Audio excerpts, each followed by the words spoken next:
জুলাই গণঅভ্যুত্থানের পর কার্যক্রম নিষিদ্ধ হওয়া আওয়ামী লীগ কার্যত বাংলাদেশের রাজনীতিতে ব্যাক করেছে। সামাজিক মাধ্যমে করা পোস্টে প্রাক্তন অন্তর্বর্তী সরকারের উপদেষ্টা মাহফুজ আলমের এমন বক্তব্য নিয়ে নানান শুরু হয়েছে জল্পনা।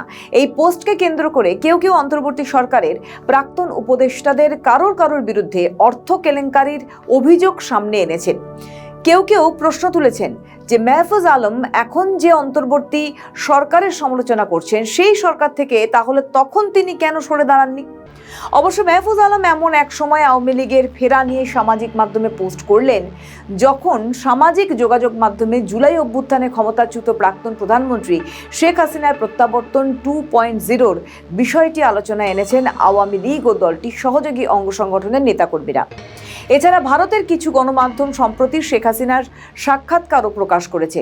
মাহফুজ আলম যেদিন আওয়ামী লীগের ফেরা নিয়ে সামাজিক মাধ্যমে পোস্ট করেন, একই দিন দুপুরে সচিবালয়ে তথ্য মন্ত্রণালয়ের আয়োজিত নিয়মিত সংবাদ সম্মেলনে প্রধানমন্ত্রী তারেক রহমানের তথ্য ও সম্প্রচার মন্ত্রণালয় বিষয়ক উপদেষ্টা জাহিদুর রহমান বলেন, শেখ হাসিনার প্রতিও তাদের ন্যায় বিচার থাকবে। শেখ হাসিনা যদি আসেন বাংলাদেশে, তার উপর কোনো বিচার বহির্ভূত কিছু করা হবে না। এই প্রেক্ষাপটে 19 মে রাতে মাহফুজ আলম সামাজিক মাধ্যমে আওয়ামী লীগ সংক্রান্ত পোস্টটি করার পর প্রাক্তন এই উপদেষ্টার এমন অবস্থানের বিষয়ে জানা বোঝার চেষ্টা করেছেন তার এক সময় রাজনৈতিক সহযোদ্ধা জাতীয় নাগরিক পার্টির অর্থাৎ এনসিপির শীর্ষ পর্যায়ের নেতারা। জুলাই গণঅভ্যুত্থানের নেতৃত্ব দেওয়া বৈষম্য বিরোধী ছাত্র আন্দোলনের লিয়াজো কমিটির প্রাক্তন সদস্য মাহফুজ এনসিপিতে যোগ না দিয়ে নিজে অল্টারনেটিভস নামে নতুন একটি রাজনৈতিক প্ল্যাটফর্ম গঠন করেছেন। গত মার্চে আত্মপ্রকাশ করা এই প্ল্যাটফর্মকে সংগঠিত করার চেষ্টা করেছেন তিনি। 19 মে রাত 10টার পর ফেসবুকে আওয়ামী লীগ সম্পর্কিত ওই পোস্টে মাহফুজ আলম লেখেন, লীগ রাজনৈতিক দলের আগে একটা ধর্মতত্ত্ব, সেই ধর্মতত্ত্বে ঈমান আবার ফেরত এসেছে। কিভাবে ফিরল সে গল্পই বলবো আজ। এরপর আওয়ামী লীগ কিভাবে ফিরেছে তার বড় একটি তালিকা তুলে ধরেন তিনি। পোস্টে সমাজ মাধ্যমে ভাইরাল হয়। 20 মে বুধবার সন্ধ্যে 6টা পর্যন্ত 17,000-এরও বেশি মানুষ ওই পোস্টটিতে প্রতিক্রিয়া জানিয়েছেন। গণতান্ত্রিক অধিকার কমিটির সদস্য মেহতাব উদ্দিন আহমেদ মাহফুজের পোস্টে মন্তব্যে লেখেন যে ইন্টারিমের সমালোচনা এখন করছেন, তখন যখন আপনি নিজেও এই সরকারের অংশ ছিলেন, আপনি পদত্যাগ করেননি কেন? এইটার জবাবও কিন্তু পাও না। যখন দেখলেন ইন্টারিম উগ্র ডানপন্থীদের পেট্রন অর্থাৎ পৃষ্ঠপোষকতা করছে, তখন তো আটকাতে না পারার ব্যর্থতা নিয়ে সত্যতার সাথে ইন্টারিম থেকে সরে যেতে পারতেন। সেটা না করে আপনি আপনার বিশ্বাসযোগ্যতা হারিয়েছেন। এইসব মন্তব্যের জবাবে মাহফুজ আলম কিছু বলেননি। তবে নেটওয়ার্ক ফর পিপলস অ্যাকশন অর্থাৎ এনপিএ কেন্দ্রীয় কাউন্সিল সদস্য নুমান আহমেদ চৌধুরী এক মন্তব্যের উত্তর দিয়েছেন তিনি।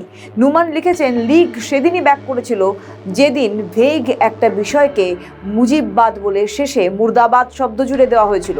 লীগ সেদিনই ব্যাক করেছিল যেদিন ক্ষমতার বিপরীতে সত্য বলা মানুষগুলোকে মুজিববাদী বাম ট্যাগিং করে নিধনযোগ্য করার বন্দোবস্ত চালু করা হয়েছিল। এই মন্তব্যের জবাবে মাহফুজ বলেছেন, না রে ভাই, মুজিববাদ বাস্তব, ভেগ কিছু না। আর মুজিববাদী বাম মানে বাকশালী বাম, সেটাও রিয়ালিটি। লীগ ব্যাক করলে মুজিববাদী বাম আর কট্টর ডানের মিতালিতেই ব্যাক করবে।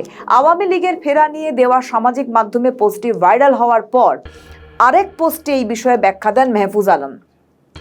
দ্বিতীয় পোস্টে তিনি লেখেন, যারা আগের পোস্টকে পর্যালোচনা হিসেবে পাঠ করেছেন তাদের জন্য বলছি, আমাদের এখনকার কাজ হলো সব নিপীড়নের বিরুদ্ধে নিপীড়িতদের পক্ষে থাকা, দল মত ধর্ম নির্বিশেষে বাংলাদেশের সব নাগরিকের মানবাধিকারের পক্ষে থাকা, হঠকারী উগ্রবাদী এবং অন্তর্ঘাতমূলক রাজনীতিকে পরাস্ত করা।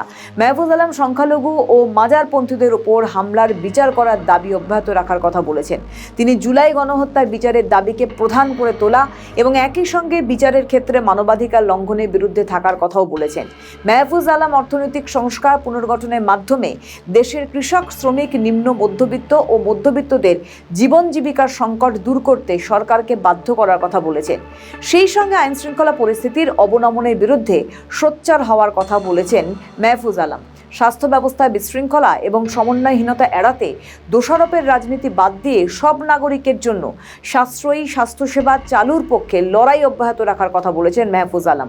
জুলাইকে একটি মতাদর্শের ব্যানারে কুক্ষিগত বিভাজিত করার সব প্রকল্পকে পরাস্ত করার দরকার বলে উল্লেখ করেছেন তিনি।